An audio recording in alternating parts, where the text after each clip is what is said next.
পুজো মানেই দেদার খাওয়া, চুটিয়ে আড্ডা মারা, দিনের শেষে একটু হলেও মিষ্টি মুখ করা। নমস্কার বন্ধুরা, অপালার রান্নাঘরে আরও একবার সকলকে স্বাগত জানাই। শারদীয়ার শুভেচ্ছা জানিয়ে আজকের রেসিপি শুরু করছি। বাড়িতে থাকা মাত্র কয়েকটা উপকরণ দিয়ে খুব তাড়াতাড়ি এই মিষ্টিটা কিন্তু বানিয়ে নিতে পারবেন। প্রথমেই দিয়ে দিলাম 1 চামচ মতো ঘি। ঘিটা গলে যাওয়ার পর এর মধ্যে দিয়ে দিলাম 1 কাপ দুধ।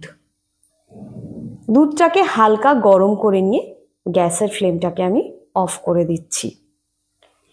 এবার এর মধ্যে আমি দিয়ে দেব 1 কাপ পরিমাণ মিল্ক পাউডার। মিল্ক পাউডারটাকে দুধের সঙ্গে ভালোভাবে মিশিয়ে নিয়ে তারপরে আবার গ্যাসের ফ্লেমটাকে আমি অন করে দেব।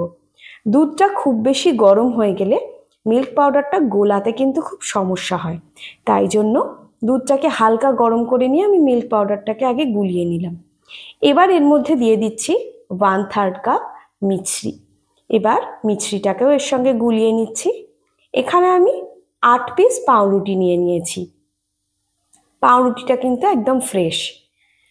পাউরুটির ধারগুলো আমি প্রথমেই কেটে নিচ্ছি। একইভাবে আমি সবগুলো পাউরুটির ধার এইভাবে কেটে নেব। এইবার পাউরুটিগুলো একটা মিক্সিং জারের মধ্যে দিয়ে আমি ভালোভাবে গ্রাইন্ড করে নেব। যে সমস্ত বন্ধুরা আমার চ্যানেলে নতুন তাদের কাছে আমার একান্ত অনুরোধ, আমার রেসিপিটা ভালো লাগলে চ্যানেলটাকে সাবস্ক্রাইব করে পাশে থাকবেন। পাউরুটিটা গুঁড়ো করে নেওয়া হয়ে গিয়েছে। এবার অল্প অল্প করে পাউরুটি আমি এই দুধের মধ্যে দিয়ে মিশিয়ে নিচ্ছি।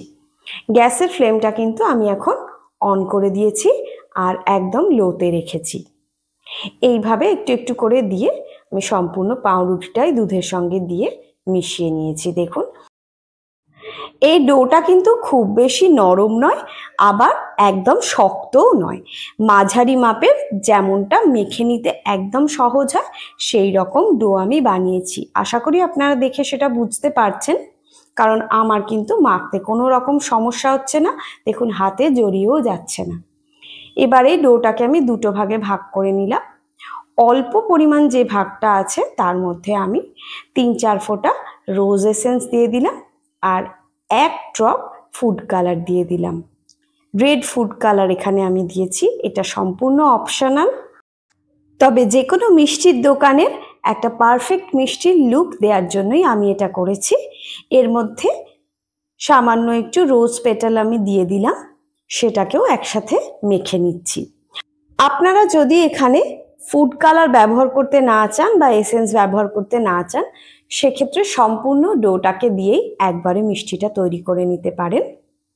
এই মিষ্টিটার স্বাদ এত অসাধারণ হয়, কেউ কিন্তু খেয়ে বুঝতেই পারবে না যে এটা পাউরুটি দিয়ে বানানো হয়েছে, অথচ ভীষণ সুন্দর একটা টেক্সচার হয় আর টেস্ট ওয়াইজও কিন্তু অসাধারণ হয়।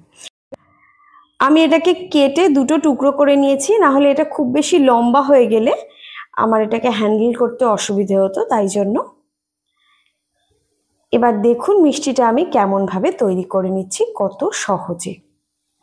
একটা রোল আমি বানিয়ে নিলাম, একইভাবে আমি এই রোলটাও বানিয়ে নিচ্ছি। এইবার মিষ্টিটাকে একটু ডেকোরেট করার পালা। তার জন্য এখানে সামান্য একটু রোজ পেটাল নিয়ে নিয়েছি।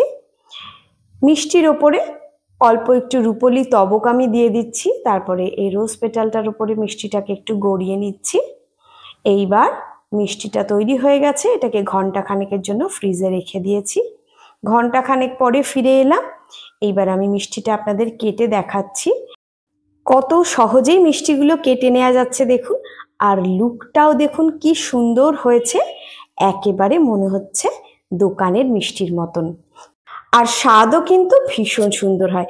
এইভাবে অবশ্যই আপনারাও একবার বাড়িতে বানিয়ে দেখুন, আশা করি আপনাদেরও খুব ভালো লাগবে। সবাই ভালো থাকবেন, সুস্থ থাকবেন। আজ এই পর্যন্তই।